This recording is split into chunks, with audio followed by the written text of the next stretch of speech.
Hello friends, welcome back. In this tutorial, we will study about file system. The part of the operating system dealing with files is known as file system. The file system consists of two distinct parts. One is a collection of files. Another one is a directory structure which organizes and provides information about all the files in the system. In this tutorial, we will study about file and its attributes.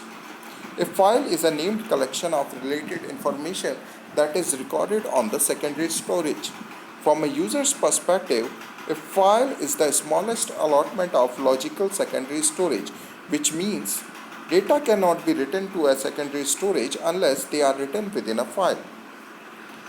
Many different types of information may be stored in a file, like source program, object programs, executable programs, numeric data, text, payroll records, graphic images, sound recordings, and so on.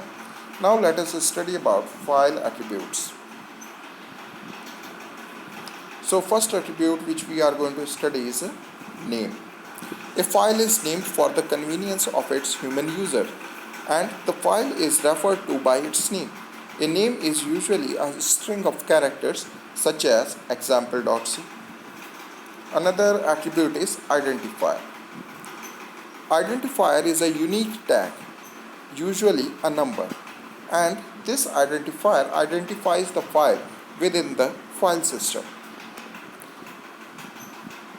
Another attribute is type. It specifies the type of file. This information is needed for systems that support different types of files. Now, the next attribute is location, and this information is a pointer to a device and to the location of the file on that device. Now, the next attribute is size. The current size of the file in bytes or in words or in blocks, and possibly the maximum allowed size are included in this attribute. Now, the next attribute is protection. See, access control information determines who can do reading, writing, execution, and so on. Now the next attribute is time, date, and user identification. This information, time, date, and user identification must be kept for creation of file, last modification of file, and last use of file. These data can be useful for protection, security, and usage monitoring.